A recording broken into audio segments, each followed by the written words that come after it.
Our government is supposed to secure our rights to life, liberty, and the pursuit of happiness, but polygamy takes those rights away. Next on Polygamy, what love is this?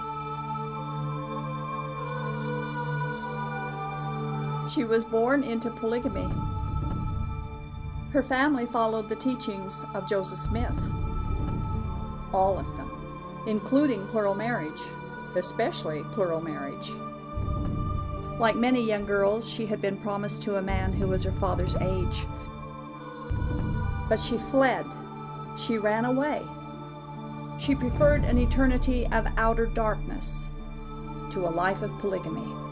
She chose hell over religious enslavement.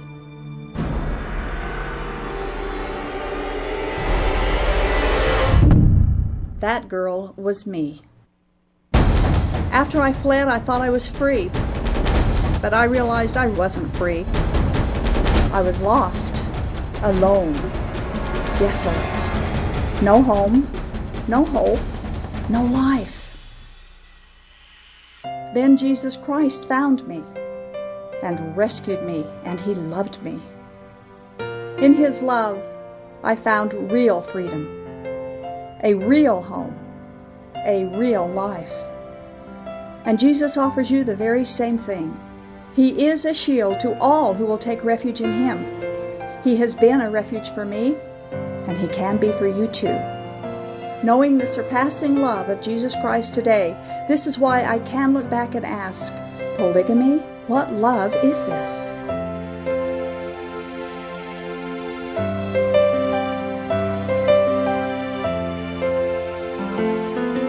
Welcome to our show tonight. This is Polygamy, What Love Is This? I'm your host, Doris Hanson, and of course, we're here every Thursday night to talk about polygamy in our culture, and we do want to thank you for spending some of your night with us. Before we get started, I do have a couple of announcements to make. The first one is that on October 20th, that's a Sunday, October 20th, from 1 until 3:30 p.m., Grace Community Bible Church is hosting a meeting which is presented by Stand to Reason. There's going to be 2 sessions on the topic, Relativism. Who are you to tell me what is right and wrong? Should be a very interesting time to sit in and listen to these, to answer that question. There is no registration fee. You can go to their website, mygrace.us, that's www.mygrace.us, or you can email david@mygrace.us, or you can call 801-572-1011 for more information. That's October 20th, Sunday afternoon from 1 p.m. until 3:30 p.m. at Grace Community Bible Church. Also, the outreach for Utah County, which happens each month, is having their October meeting. For those who are interested in migrating from religion to a loving relationship with Jesus Christ, their next meeting is October 15th. That's next Tuesday, October 15th at 6 p.m. And the meeting will be at 1144 West Columbia Lane in Provo. For more information, you can call 801-374-8489. And again, we do always suggest and recommend that anyone who is transitioning out of Mormonism, whether it's polygamy group or the mainline church, that you do need a support system, and meetings like that is extremely good for you to be able to get people who will help support you. Last week we had a viewer who asked a question, and she requested that we answer it on the show this week. And her question was this: do the mainline Mormons still believe in polygamy, that it's a higher law, and that they will live it in the celestial kingdom? It is my understanding, she said, that that is what they believe. If you could please answer that question on the television show, I would appreciate it. Thank you. Very quickly, my answer is yes. Their doctrine states that they will live polygamy in the celestial kingdom, and that polygamy is a higher law, and that it is required to receive entrance into the celestial kingdom. That is their doctrine, but they don't publicly teach it or live it anymore. I think it's kind of odd that a church has a doctrine that they neither honor nor acknowledge, but that's the way it is. On our show, of January 6, 2011. Our guest was Rachel Kingston, and she was here at that time to tell her horrifying story of her abusive marriage in the Kingston polygamy group. How she finally got away, and the battle that she faced economically and emotionally and judiciously to fight almost for her very breath. And during that same time, there was a battle for the custody of her children, 3 little girls. Tonight, Rachel is back to tell the rest of the story, except the story isn't quite over, not yet, because she's got more to go on this, but she's here to update us with what's been going on. And so to get started with it, I would like to introduce and welcome back to our show a very courageous ex-polygamist wife and mother, Rachel Brown, previously Rachel Kingston. Thanks for coming back, Rachel. Well, thanks for having me. It's good to be here. Yeah, you got some good stuff to talk about. Yeah, for sure. What's been going on, and you know, you have had, Rachel, probably one of the worst times of a lot of the people that I've worked with, and your fight to be set free, the prejudices of the court and the people that have kind of been hounding you somewhat in this journey that you've been going on. And they tried to keep you captive, maybe not in the polygamy group, but at least in their system, in what they're manipulating you and in your life. And I really personally want to commend you. I honestly, from my heart, think you stood up very well, and you've been strong and endured through it. And there's more to go, but you're being strong, and I just really want to say that you're going to win someday. It's going to be over. So first of all, let's refresh our viewers on your story. For our older viewers maybe who don't quite remember your story, and for new viewers who probably haven't heard your story at all. So very quickly, let's go over the basis of your story that you told when you were first here. You were born and raised in the Kingston group. At one time, your husband had 4 wives, and all but one has left him. So is it normal for a man's wives to leave him like that? And why did they leave, and why did you leave? Well, I mean, if they're happy, then I don't see that there would be any reason for them to leave. And that just goes further to just demonstrate what's going on behind the scenes and what life is really like. I mean, each of us have actually been a part of a different kind of abuse. I mean, he was more abusive with some than others, and was it because of abuse that all three of you left? Absolutely. And like I said, if you're happy with how your life is and you're being treated well, someone, I mean, that they love you and they actually show that they love you, especially through their actions, then you're not going to want to run off so much like they did. Exactly. So how long has it been since you left, and how many children have you? It's been about 4 years since I left, and I have 3 girls. 3 little girls. Mm-hmm. And that's the clutch of some of what we're going to be talking about. What did your husband do when he discovered your plans to get away? Well, initially when I had planned to leave, then my husband, who never picked up my kids from daycare, then he showed up early to pick them up, and it was actually my grandparents that had been watching them, and when I called them, then they acted like it was normal for him to be picking up the kids, and they were grateful because they were going out of town for a trip. And shortly afterwards, then, I mean, I had been trying to get a hold of my husband to find out what was going on, because it seemed really odd. And a little while later, I had gotten a phone call from an attorney, and they just basically told me that a restraining order was filed against me, and I was just shocked. I was just, I didn't know what to do with myself. There's no way that he could have found out that you were planning on leaving unless he had I think, broken into your email account, right? And that's the only way that I can really think of. I mean, they've got a lot of people in the group that Spy on each other.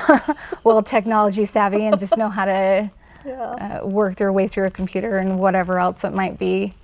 So he actually took your little girls, and to keep you from leaving, keeping them Right. hostage to keep you from leaving. Right. So that kind of throws a lump in the idea that all of this is just consenting adults living polygamy because they want to, right? Right. I mean, and maybe it appears that way, but I don't believe at all that it's consenting adults. I mean, and No. you're just dealing with a lot of children pretending to be adults. Well, that, and they trying to coerce you into doing something that you didn't want to do, and that was to stay. Would you say that you personally had any marriage or financial benefits from living polygamy? I don't feel like there was any benefits at all. And the thing that just really threw me is when I was first married, then I thought my husband would actually take care of me, and not to the extent that of being lazy or anything, but just the idea that, I mean, he would be an actual husband and support me where I needed it. Yeah, at least provide for you and your children. Right. And What kind of housing did he provide for you? Let's talk about that a little bit. a Or lot did of he? a lot of the apartments that I ended up in, they were just really run down, always had a lot of maintenance problems. Even the last apartment I lived in, then the stove that was there, I mean, if you moved it in any way, then it would shock you. And he just said, just be careful. So I don't know how well you can do that trying to cook food. Yeah. But the interesting thing that I find is that, I mean, I lived there for probably 3 or 4 years at my last apartment, and not once was he interested in fixing it up. And after I left, suddenly he was offering to replace the cupboards and to fix everything up nice and just to make it a nice place for me to live, just as a condition for coming back. To get you to come And back. I mean, I didn't feel like it was worth it. I mean, I felt like I'd seen the light, and then I wanted something different. I wanted something better, and I didn't think that where I was at was the best. And that's really. And he actually required you to pay rent, didn't he, to him? And That seems to be the normal for the Kingston men to require their wives to pay them rent. well, and, I mean, it's interesting about that because, I mean, they just supposedly they're going out earning a living, and you wonder where all their money is going if they're not supporting their family. I mean, Yeah, that's it just seems a little off to me. One of the great tragedies. So he didn't provide for your rent and your good housing and medical and dental and food. Didn't you have to eat out of the dumpster and different things like that? And, you know, generally we didn't have medical or dental. I mean, the idea was there was so much fear in going to doctors. I mean, you didn't know if they would maybe tell if you were injured or maybe give you a shot that might kill you. Yeah, that's just fear. It just sounds all fabricated, but there was a lot of people that actually had it set up with like different grocery stores that when they threw out their produce, then they asked to get it before it went to the dumpster, which isn't saying much because, I mean, No, it's once not. it's in the headed for the dumpster, I mean, dumpster. it's not really in good enough condition to be eating. Right, exactly right. So you finally managed to get out with your children, and you got your case in court, and you you actually got legal custody of your 3 little girls, and you got out of your unsafe housing, which it was unsafe, Right. and into a housing program where you were kind of safe from harassment and able to kind of get both feet on the ground. And then you went to school. You needed some schooling to get a career or something going, and so tell us about that. And I mean, anybody leaving, they need to find stability, and I felt like, I mean, I didn't even graduate high school. It wasn't until just right before I left, and I felt like it was important to at least get my GED because I knew that a lot of places require it. And so I did get my GED, and it made it possible for me to go into school. I went to massage school. I felt like it's helped me really grow and just start making a better life for myself, for my girls, and just to move forward away from everything that I've experienced. And yeah, and that's very good. And you graduated? I did. And so now you're working as a massage therapist? I am, Do you and like it? I really love it. I get so much out of it. I'm able to help people, and I mean, I can see right in front of me like what I'm doing for them, and that I'm able to make a difference for people. That's great. That's wonderful. So let's update your story at this point. First of all, your husband could afford an attorney. You couldn't. Right. When all this first began, you left with absolutely nothing. Exactly. And your husband and his attorneys, they seem to just drag this through court long periods of time to frustrate you, and of course it kept, you didn't have money to hire an attorney, and there began a long custody battle for your 3 little girls, which you eventually lost. Right. Would you explain what happened? The thing that happened is that when we had gone back to court, then there has been issues about the visitation, like the whole time. It's been just a tug of war trying to make it work. It's just been a horrible thing to deal with, and so we were going back based on that, specifically the summertime. And right before the hearing, then me and my girls had met with the guardian ad litem, and she told me at that time, she says, I'm going to recommend to the judge that she does not change custody. And so when we went into court, then, I mean, that was her recommendation, and the judge didn't even consider it. I mean, it was shocking to a lot of people. And I mean, not to say it doesn't happen, because I'm sure it does, and of course it happened in my case, but I mean, a lot of people seemed really shocked that she went against it. And I mean, it just makes me wonder, why would a judge assign a guardian ad litem if it wasn't necessary and if they didn't feel like their opinion mattered? Right. Because I mean, reality is they're the one that are actually talking to the kids. They're understanding what they're going through, and they go to the place and they see where they're living, and they get the direct input. Yeah, exactly. And and I was there. I was at the court, and so I know what you're saying is true. And she did recommend that you remain custody, and the judge gave 3 little girls to a polygamous father to live in a polygamy group, the custody. And you know what? I seemed like I saw there, and these are the points that I made from what I saw there, and feel free to add your own to this. The guardian ad litem recommended that you keep the girls. The judge went against that. She gave those 3 little girls to a known abuser. She knew your husband was abusive. She was fully aware that he is a part of a polygamous lifestyle. She's fully aware, and she even said so.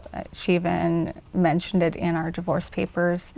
And I mean, it just surprises me. I just don't know what to think. I mean, and another shocking thing is, what do little girls grow up to be in a polygamy group?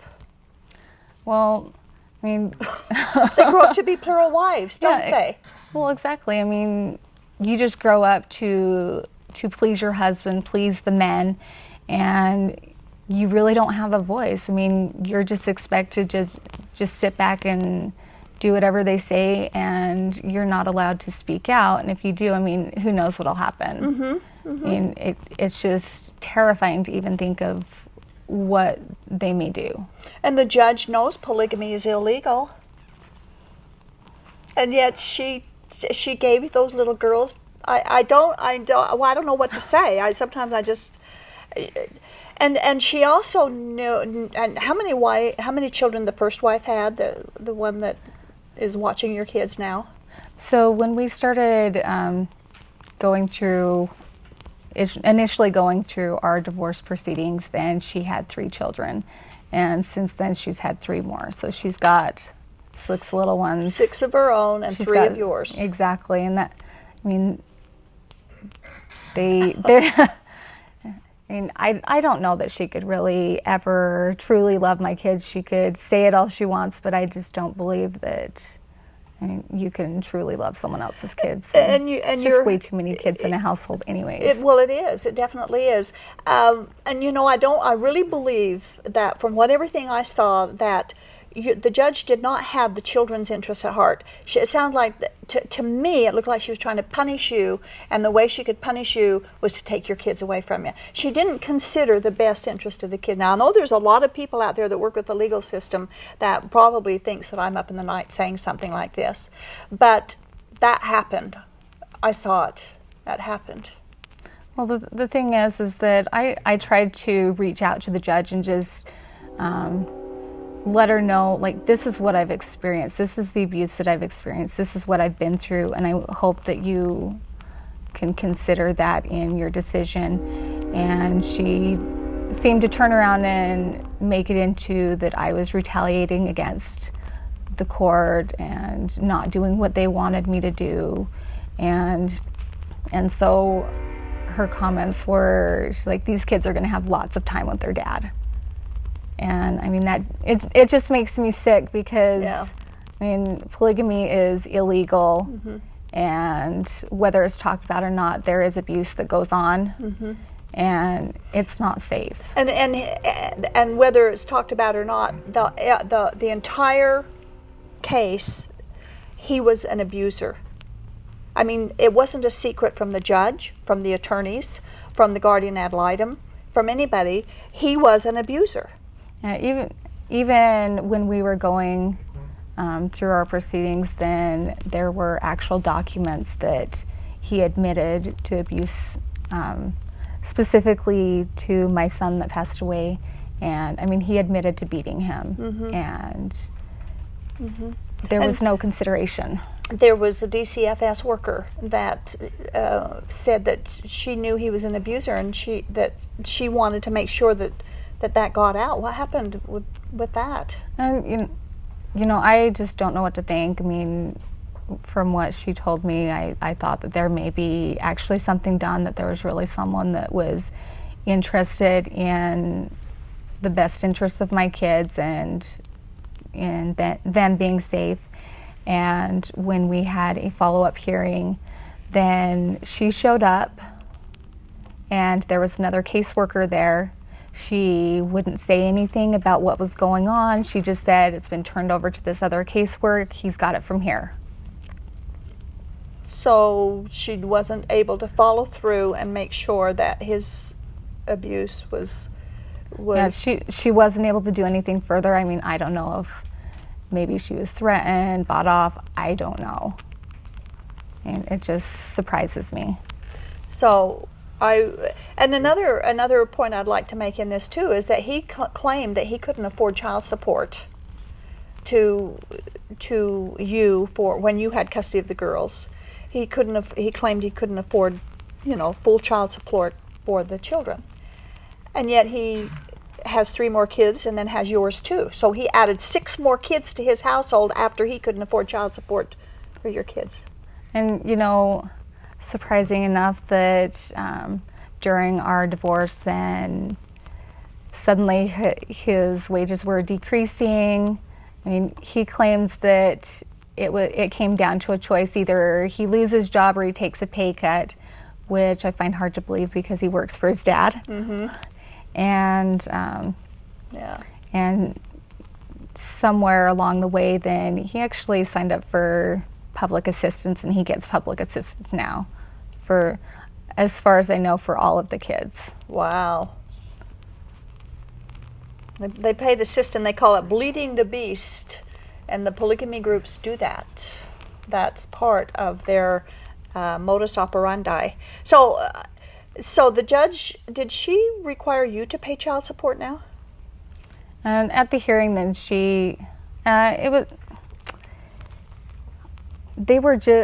his attorney had just put that I was supposed to pay him in the papers, and I questioned that, and her response was, "That's just how it goes." and the thing about that is they were working in massage work on a commission based, and so sometimes the income can be unpredictable, but they just said, "Oh, well, we're just going to calculate your wages at 40 hours a week, and you're going to have to start paying him child support." Oh my goodness. So are you paying child support now? To this point, I haven't. It's supposed to be going through ORS, and I don't know what's going on with that. Right, which is really kind of, well, I won't say what that wouldn't be nice. So do you believe that the judge had the children's best interest at heart when she made that final ruling? I don't think she even considered it. I don't know that she, I mean, maybe she's a nice person, I don't know, but my dealings with her, then, I mean, she seems pretty heartless, and you didn't even have your own attorney at that last hearing, did you? No, I didn't. So she did all this without having anyone to defend you? Right. And, you know, the thing that I found is, in the legal system, then it seems like the judge will listen to you if you have an attorney by your side. If you have no one to speak for you, then you're on your own, and who knows where the chips may fall. Yeah, that's the way I saw it too. But I thought it was our right to have an attorney by our side, and that the hearing could stop until you got one. Right. After the custody change was completed, your daughter told a friend at school that she wanted to kill herself. What happened about that? And just right after the judge had changed custody, then I had gotten a call from school, and they were really concerned, and they says that my daughter had told her friend that that she wanted to take a knife to school, and she wanted to kill herself. She wanted to do it in front of everybody so that everyone could watch and basically see how miserable she was. And when we went back to court after that, then I asked the judge, it would be, I just told her, I says, it would be really sad if she actually went through with it. And she didn't really have anything to say, and I mean, I just felt really sad about it because, I mean, yeah, if any of my children was going to do it, I believe that she would. Was the guardian ad litem there at that? She was at that hearing, and I don't know that anything she would have said would have made a difference, because she had already made up her mind how it was going to go. And go ahead. Oh, and the other thing to think about is that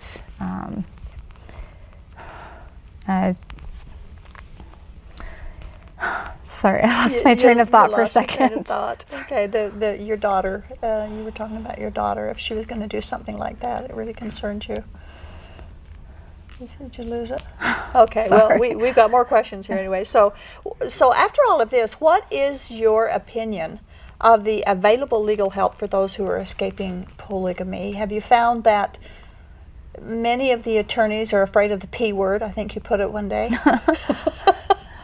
Well, the thing is I feel like the attorneys are afraid of the unknown, and the other thing to consider is that, I mean, if you have enough money to throw at them to make it worth them fighting polygamy, which, I mean, could go into tens of hundreds of thousands of dollars to fight,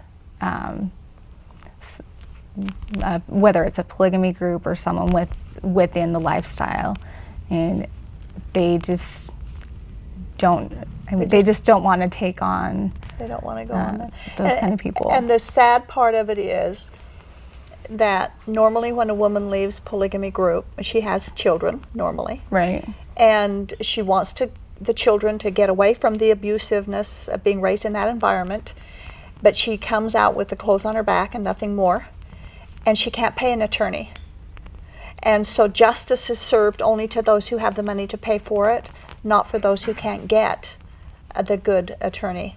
And so the children suffer, and the one who's trying to flee suffers and becomes a victim all over again, remains a victim of the culture. Yeah, for sure.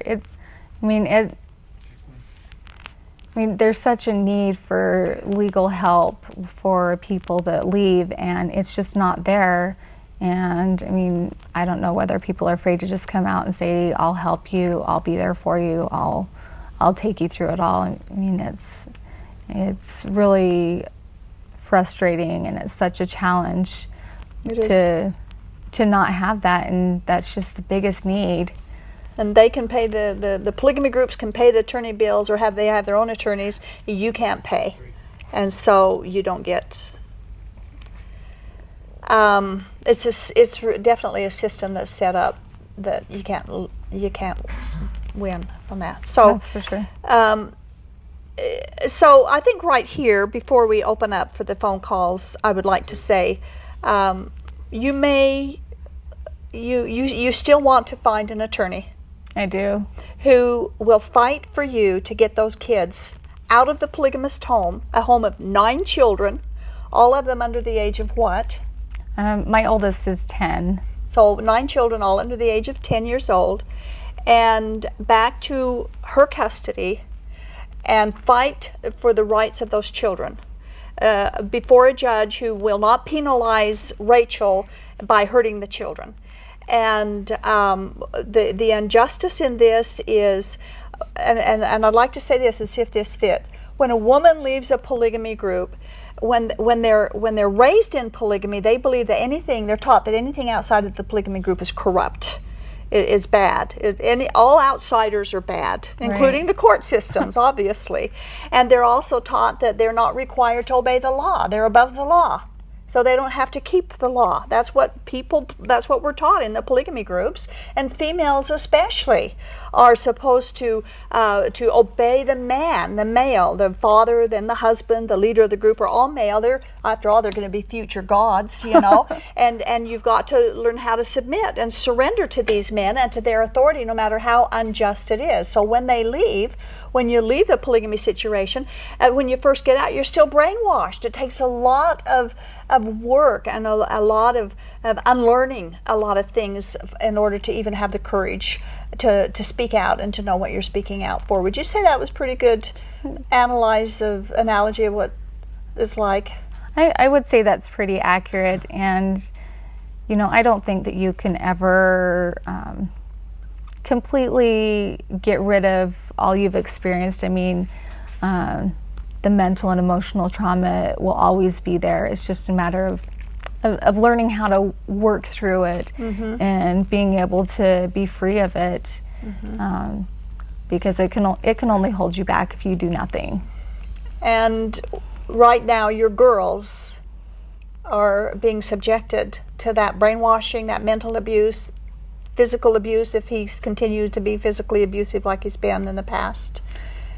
And the thing about that is, whenever my kids are with me, then, I mean, they just talk like they fear their dad so much, and I just don't think it's right, because, like I said before, if you truly love your family, your kids, your wife, whatever it might be, then why would they fear you?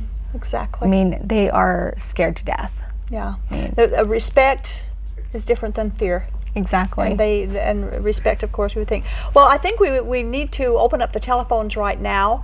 Our telephone number is 801-973-8820, 801-973-TV20. Give us a call if you'd like to be part of this conversation and ask myself or Rachel some questions or make your comments. We'd love to hear from you. And while we're waiting for the phone calls to come in, we have our message to show you. You are watching Polygamy, What Love Is This? Broadcasting live from Salt Lake City, Utah. This program is the broadcast outreach of a Shield and Refuge ministry.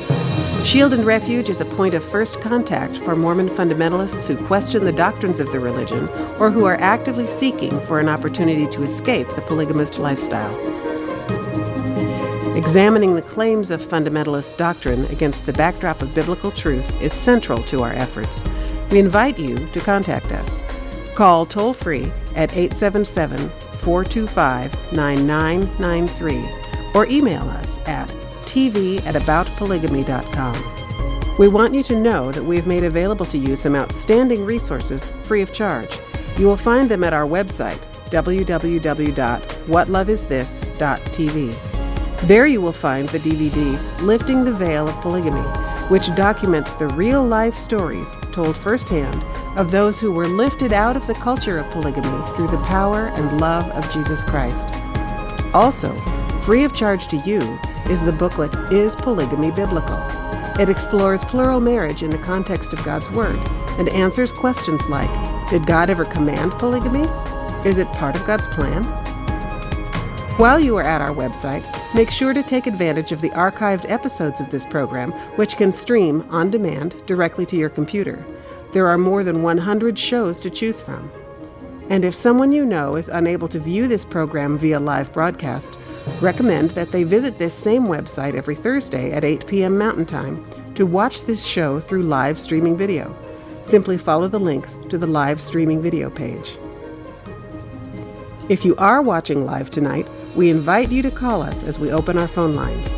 The number is 801-973-TV20. That's 801-973-8820. Now, back to Polygamy, What Love Is This? With our host, Doris Hansen. Welcome back to our show. Welcome back to Polygamy, What Love Is This? We're talking tonight with Rachel Brown. She is an ex-polygamist wife out of the Kingston Polygamy group, and we've been talking about her story before she left, how she got out, and what has happened in her life and in her children's lives after she left and after she got out. And I really have something I need to say right here. You know, our government is here for a purpose, and basically it's here to protect us from power structures that would form in the midst of the people that would deprive us of our rights. Thomas Jefferson knew that, and he put it in our Declaration of Independence, and he put it like this in part, and I quote, "We hold these truths to be self-evident, that all men are created equal, that they are endowed by their Creator with certain unalienable rights, that among these are life, liberty, and the pursuit of happiness," end quote. May I say that the governments of the polygamous states of Utah and Arizona and surrounding areas that incubate polygamists do not secure the rights of their citizens who are born in polygamy groups as slaves to their abusive system of raising little girls to become their automatons. They're brainwashed and they're subject to their autocratic whims and their destructive decrees. What a shame it is that the freedoms of our citizens are tarnished and have become such an ugly and abusive and, yes, a barbaric system where the courts won't even allow the word polygamy to be used in a divorce where polygamy was present in the marriage. Yes, I've seen that too. What a sham when a judge, a female judge, gives custody of 3 little girls to the man who will raise those little girls to accept polygamy as their eternal duty. You know, many folks are wondering, where are the feminists now? Those who shouted so loudly about gaining equal rights for women in this country, where are you now? Well, the courts are ruling against the women over and over again when it comes to polygamy. Something's wrong here. And you know what? Our phone lines are open. We would love to hear your take on this. Let's talk about this. How can Rachel get a good attorney? Someone who will come to bat for her, even though she doesn't have the money to pay. I thought justice was blind. Or do they count the gold coins? You know, she needs to get those kids back. And we really are putting a challenge out right now. Is there somebody that really would like to do something, humanitarian effort going on here, that she can get those little girls away from her abusive ex-husband, polygamist husband? Okay, we've got some calls coming in. I guess maybe we ought to take them. Okay, we have Jeff calling from Salt Lake City. Hello, Jeff. Hi, Beth. How are you? I'm very good, thank you. You're on the air. Hey, I'm doing well. I was just watching the show. I've called before and watched the show before. We were just down in southern Utah, so we're Midwesterners, and we decided to go over to Hilldale and Colorado City to just look at it. And it is extremely bizarre, extremely unusual. And I see these little kids knee-high to the bottom doorstep, walking around with the prairie dresses, and it's something that I don't know how to explain it. It almost needs to be dismantled. They need to send people in there and take those children away. It's not normal. It's unusual. It looks like poverty. We did not get followed when we were through there. We spent about 30 minutes driving through the streets just to look at it because I wanted to see this place after I moved to Salt Lake City. And I talked to other people who said they've been followed by people and asked to leave and so on. Yeah. I'm just curious as to why you guys think that the government doesn't go in and do something about this. Well, they tried, they've tried to do that in the 50s. They went in and did take all the kids. And then in 2008, they went down in El Dorado and took all the kids there. But I don't really, I'm not sure that that's the answer. They ended up bringing the kids back, and it caused a lot of trouble and trauma and problem. They have to have a better plan than that. And that's one of the reasons we do the show, because we feel like that if we can get the information out there and people are educated on what is really going on in polygamy, that it isn't just a matter of consenting adults. Just from hearing Rachel's story and seeing those kids wandering around, it's not consenting adults. And I think that that's where the public has been fooled. They think it is, but it isn't. It has to do with the children. There may be some consenting adults, but children don't get that choice. No, they don't. don't. If you go to other situations in the country, whether it would be, I won't even go into the different things that children are exposed to, it would be removed from it by child services and so on. It amazes me that this exists. I understand that the children will be traumatized because children will cling to the parents, but it's bizarre, it's unhealthy, and it amazes me that it's existing in the year 2010 and past. There hasn't been enough pressure put on our government. That's the whole thing. There's been more pressure put from the polygamous side on the government than there is from the people who would be more for the justice side, and so the government's responding to the pressure from the polygamous side, and that's what they're getting. Well, it's sad, and not being from here, the whole area is pretty much revolves around the whole thing. And even the Mormon Church itself, in my opinion, even though they claim they're not running and behaving in the polygamous fashion, I hear it's still written in the books, and it's all part of the same thing, and it's a real problem. I feel very sorry for the children, I guess, is my biggest Well, concern. And we do too, and thank you for your concern, Jeff, and thank you for your call. Okay, good luck, guys. Thank you. Good night. Okay, Leanne calling from Clinton. Hello, Leanne. Yes. You're on the air, Leanne. What's your question? Hi, Doris. Hello. What's your question? I was just wondering, what town was the court held in? It was held in Salt Lake, wasn't it? It was in Salt Lake. It was in Salt Lake City? Mm-hmm. And who was the judge that was presiding over the court case? Can you give out her name? Because it's public information. We realize that. Right. And, although it's public information, her position would be voted on by the public, correct? Yes. It's up to you if you want to name her. I don't think right now is the best time to bring that out. Like Doris said, it is public information. If you're interested in finding out, then... Well, has she been reported to any corrupt judges organization? Because or is she affiliated with polygamy? I mean, I just don't understand how a female judge at that, could actually turn 3 innocent kids over to a well-known abusive polygamist. That's what, ex-husband. That's our whole problem tonight, is trying to deal with the fact that that actually happened. I agree with you. A lot of people were shocked when they found out what had happened. Well, I think a judge people need to be aware of who they're voting in as judges and the types of decisions that they're making, especially in cases such as this. Mm-hmm. Yeah, I agree with so you. I think anything that she can do, if it were me in her shoes, I would do everything I could to make sure her name got out and the types of decisions that she was making. Well, I think, and I agree with you. It doesn't sound like she's making very good judgment calls, at least to me. Well, and we don't know. I've heard other attorneys say that she's a darn good judge, and so we don't know what was behind this, except for it seemed like she was trying to punish Rachel. But Rachel still wants to get those kids back, and she doesn't want to put that in jeopardy in any way either. It's her decision. Well, and I wish I was a judge, because I'd certainly, or not a judge, but an attorney. I'd certainly want to stand up for her. So I'm hoping that somebody out there can. Well, we're hoping forward and help her out. We're hoping that someone will step forward and say, "I'll help you, Rachel."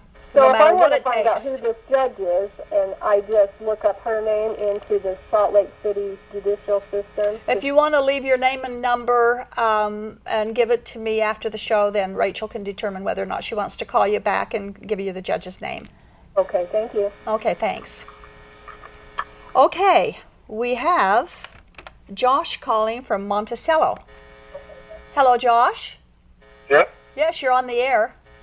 Hey, I'm curious about whether or how the ex-husband has been treated since 3 of his wives have left in the community.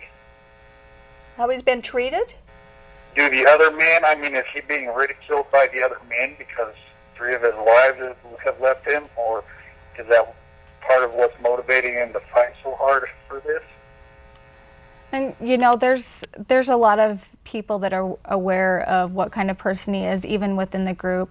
And the thing that stops them from making any harsh decisions against him is because his family is part of the main family within the group, and his dad has actually gone to jail for abuse. Yeah, and his family's in the leadership of the group, so you can't touch the leadership. But 3 of his wives leaving doesn't hurt his position any? And I think the chances of him getting more wives are probably less likely, but I don't think that'll stop him. To understand that, what your question, you would have to understand the inner workings of polygamy groups.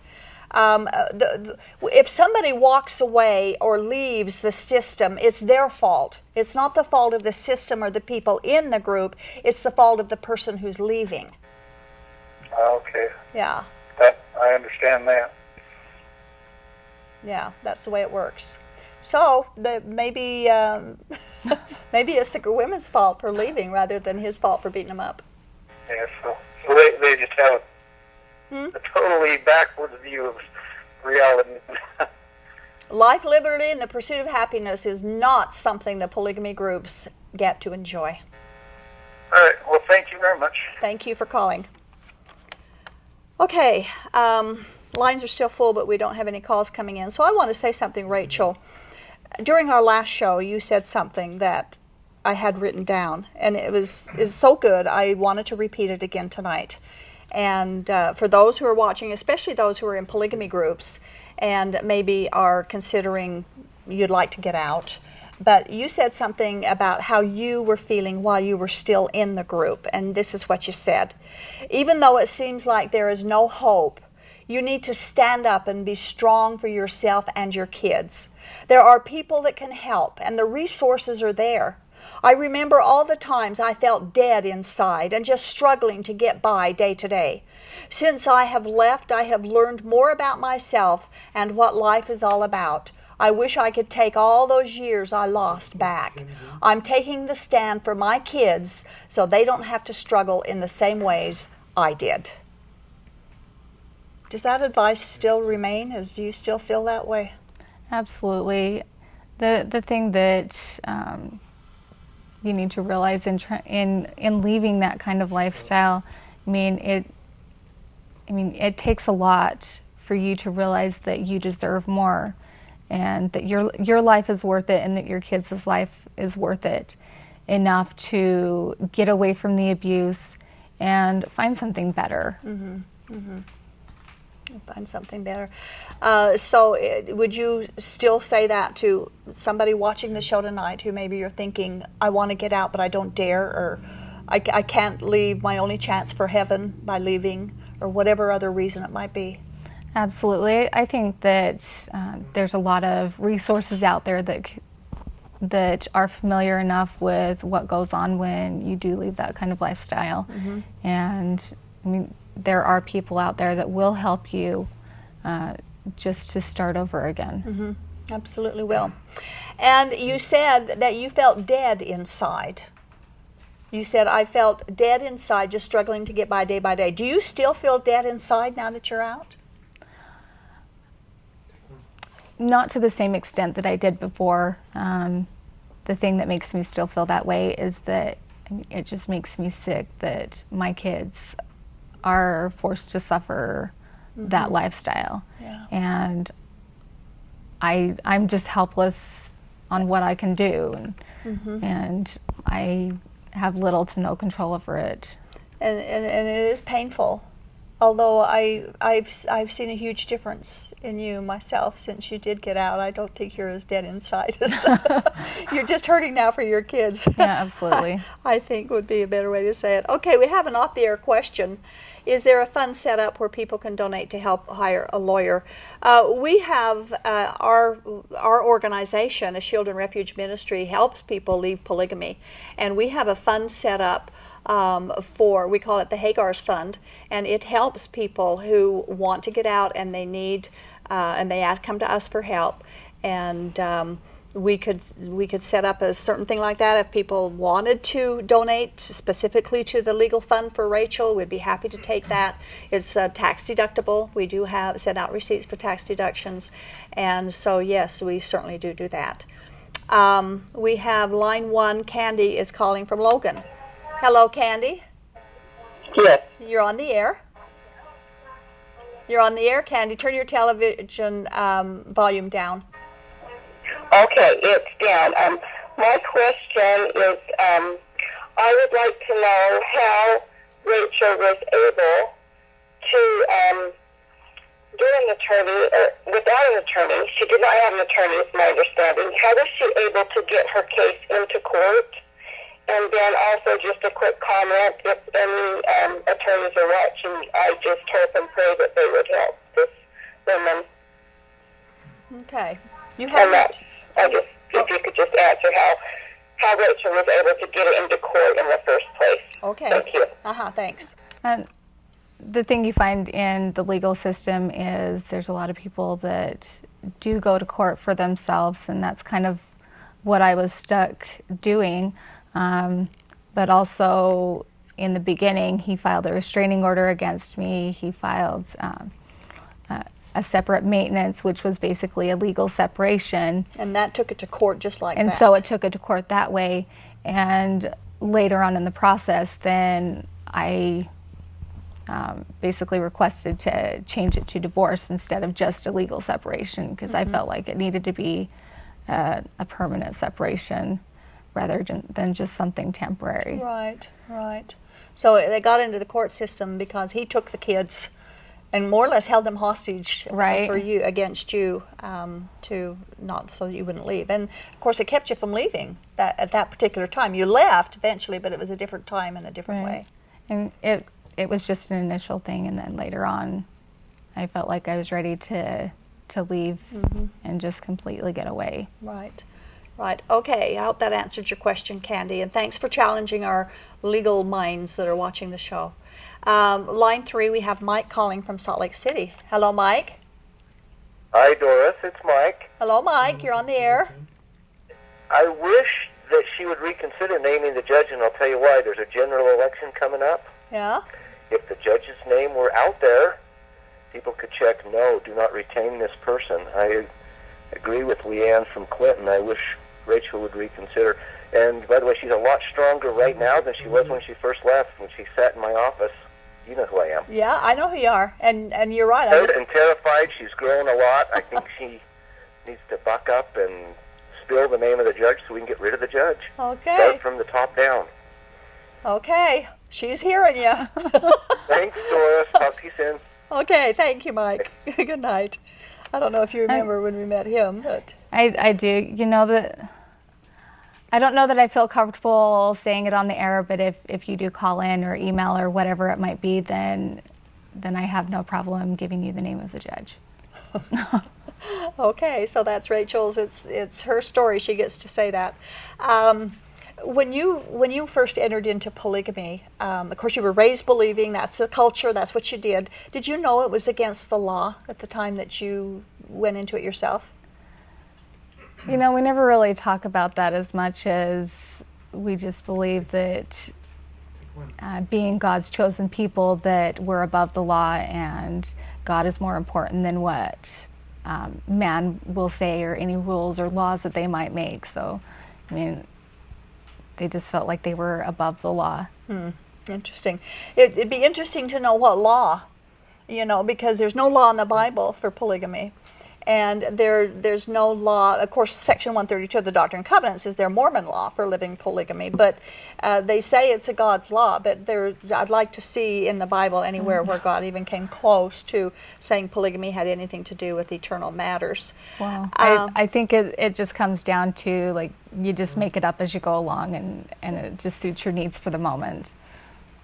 Yeah, polygamy suits their needs from the beginning. Absolutely. It does. Okay. When your polygamous experience first started to become so abusive, you were lonely and one-sided as far as the benefits. What did you think? Did you think this married life was a horrible thing? Initially, I didn't know what to expect. I mean, like I mentioned before, I had the illusion that my husband would be there for me and support me, not just financially, but emotionally. And it's interesting as you go along. I mean, you have no clue how it's going to be because you've never been married before. Yeah. But I found that, like, when I would go to someone for help, like I went to my dad before, and he just basically told me, he's your husband, he can do whatever he wants. He's their dad, he can do whatever he wants. Yeah. And I mean, I was just shocked, and it just comes down to why say anything at all? They're just going to tell you the same thing. Yeah. Just do as your husband says. You're not heard. You're not heard at all. Well, thank you, Rachel. I appreciate you coming again tonight. We will have challenged the legal community. We hope that they heard, and we'll see what happens. And as far as the judge goes, we'll see what happens with that, too. We always pray that the biblical truths which we present each week on this show will be taken seriously, and that our viewers will recognize this culture has been caught in the trap Jesus warned us against: false prophets, false teachers, and unbiblical doctrine. The simplicity of the true gospel of Jesus Christ is a stumbling stone for polygamists who are working so hard to be worthy of eternal life. It's illogical for them that such a great thing as heaven could possibly be a free gift. Something that valuable surely must come at a high price. Well, it does come at a high price. It was bought and paid for already by Jesus Christ on the cross. I was always taught that God's laws was our key to heaven. If we finally succeeded in being a keeper of all of His commandments, we had made it. But God gave us laws not as a goal for perfection, but as a standard to prove that none of us can keep His commandments, so that we would turn to God through Jesus and ask for mercy and grace. The biblical law is like a mirror. We look into the mirror to see where our faces are dirty, but we don't use the mirror to clean us up. God's law reveals our sinfulness, but it's the blood of Jesus Christ that cleanses and cleans us up and pays our price of our sin. You know, we cannot use religious laws to climb up into heaven because we fail, and one failure is one failure too many. So reject all the do's and all the don'ts of religious law and turn in full faith to Jesus Christ for your eternal life. That's the only way you'll get there. Keeping commandments can never accomplish what's already been done for us, and that is that Jesus bought and paid the price for our eternal life. Already done. We take it as a free gift or we lose it. And if you lose it, then you lose eternal life, and that's forever. Don't let that happen. Good night.